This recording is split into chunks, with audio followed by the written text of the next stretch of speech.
Cake हा मुलांच्या अगदी जिव्हाळ्याचा विषय आहे आणि त्यात जर कप केक असतील तर विचारूच नका. मुलं अगदी आवडीने केक खातात. पण आपण जो बाहेरून केक विकत आणतो तो तर मैद्याच्या पिठाचा बनलेला असतो आणि तो आपल्याला फार महागही पडतो. पण आजच्या व्हिडिओमध्ये मी रव्यापासून हे सुंदर असे कप केक कसे बनवायचे ते सांगितलेलं आहे. रेसिपी एकदम सोपी आहे आणि मी नीट समजावून सांगितलेली आहे, त्यामुळे व्हिडिओ शेवटपर्यंत बघा. आणि जर तुम्ही माझं चॅनल पहिल्यांदा बघत असाल तर नक्की सबस्क्राईब करा. सबस्क्रिप्शन एकदम मोफत आहे. एक व्हिडिओ बनवण्यासाठी फार मेहनत घ्यावी लागते आणि जेव्हा तुम्ही त्या व्हिडिओला लाईक करता आणि चॅनलला सबस्क्राईब करता तेव्हाच त्या मेहनतीचं चीज होतं. त्यामुळे नक्की सबस्क्राईब करा. तुम्ही बघू शकता केक फार सुंदर झालेले आहेत. अगदी बाहेरून विकत आणतो तसाच सेम अगदी हा केक तयार झालेला आहे. दिसायला पण तसाच आहे आणि खायला पण तेवढाच रुचकर आहे. एकदम मस्त असे हे केक तयार होतात. जेव्हा मी माझ्या घरात केले मुलांनी पटकन संपवले.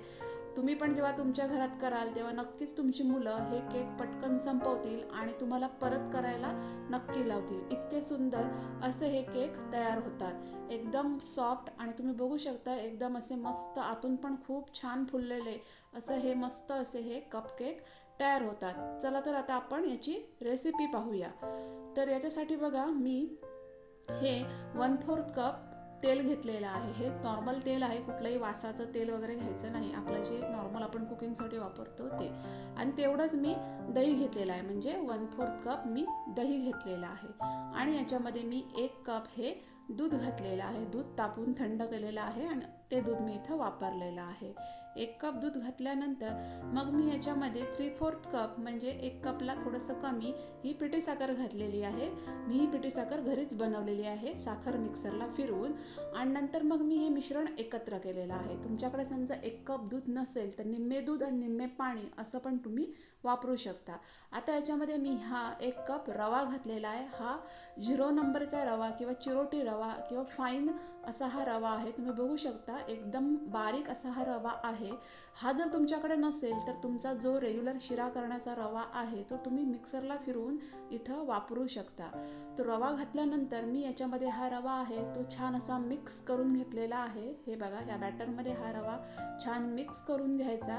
हे बघा मस्त अगदी रवा छान अगदी मिक्स करून घ्यायचा या बॅटरमध्ये.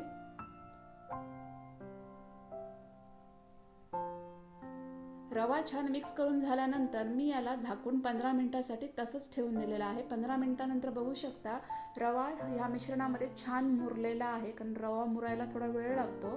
तुम्ही बघू शकता मिश्रण पण आता मस्त अगदी दाटसर झालेलं आहे. एकदम परफेक्ट कन्सिस्टन्सी या मिश्रणची आलेली आहे. हे बघा परफेक्ट अगदी रवा छान अगदी या मिश्रणामध्ये मुरलेला आहे. आता मी याच्यामध्ये 1 चमचा ही बेकिंग पावडर घातलेली आहे. तुमच्याकडे समजा हा मेजरमेंटचा चमचा नसेल तर आपण रेग्युलर जो पोह्याचा चमचा आहे तो वापरला तरी चालेल. आणि 1/4 टेबलस्पून मी याच्यामध्ये बेकिंग सोडा घातलेला आहे. आणि तेवढंच मी याच्यामध्ये व्हॅनिला इसेन्स घातलेला आहे. व्हॅनिला इसेन्समुळे या केकना जी मस्त असा वास येतो आणि खूप छान केक टेस्टला लागतात. आता हे सगळं मी जे मिश्रण आहे ते मी छान अगदी एकत्र करून घेतलेलं आहे, बघू शकता. आणि यावेळी मात्र खूप चांगलं अगदी हे मिश्रण फेटायचं आहे, कारण बेकिंग सोडा बेकिंग पावडर ही या मिश्रणामध्ये मस्त अगदी एकत्र झाली पाहिजे आणि आपलं मिश्रण जे आहे ते हलकं झालं पाहिजे. तर छान असं मी हे फेटून घेतलेलं आहे, बघू शकता तुम्ही.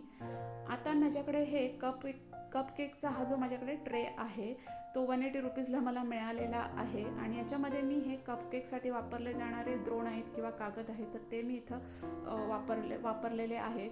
हे एक केक शॉपमध्ये अगदी इझिली अवेलेबल आहेत किंवा एखाद्या मॉलमध्ये पण अगदी तुम्हाला सहज मिळून जातील. तर ते सगळे कागद जे आहे ते मी ठेवलेले आहेत आणि याच्यावर मी आता हे बॅटर घालणार आहे. बॅटर मी छान मिक्स करून घेतलेला आहे.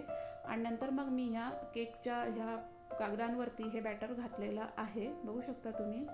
बॅटर खूप जास्त घालायचं नाही, थोडं वरती जागा ठेवायची, कारण कप केक हा नंतर फुलणार आहे. त्याच्यामुळे थोडी वरती जागा ठेवून मी सगळे जे बॅटर्स आहे ते सगळं बॅटर मी इथं या द्रोणांमध्ये घातलेलं आहे. हे बघा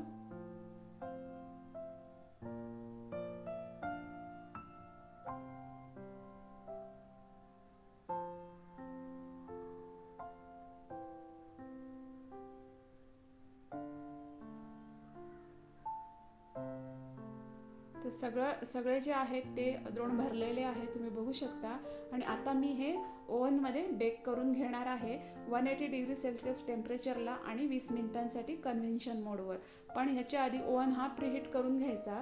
तर ओव्हन मी प्रीहीट करून घेतलेला आहे आणि याच्यामध्ये मी हे बेक करायला ठेवलेले आहे. तुमच्याकडे ओव्हन नसेल तर आपण नॉर्मल गॅसवर एखादी कढई वगैरे ठेवून जसा केक बेक करतो तसं पण तुम्ही यांना बेक करू शकता. पहिले 2 मिनिटासाठी गॅसची फ्लेम फुल ठेवायची आणि नंतर मग स्लो गॅस फ्लेमवर 1 तासासाठी तुम्ही हे केक आहेत ते बेक करून घेऊ शकता गॅसवर. आता मी हे ओव्हनमध्ये करते कारण ओव्हनमध्ये हे पटकन बेक होतात. तर बघा, 5 मिनटं झाल्यानंतर मी ओव्हन उघडलेला आहे आणि याच्यामध्ये मी डेकोरेशनसाठी ह्या टुटी फ्रुटी आहेत त्या याच्यावर घातलेल्या आहेत.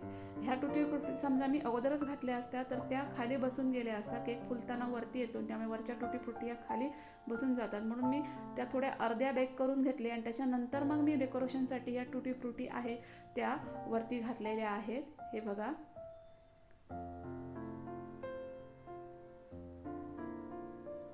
दिसायला केक खूप छान दिसतात टुटी फ्रुटी वापरल्यामुळे. आणि पुन्हा मी यांना बेक करण्यासाठी ठेवलेलं आहे.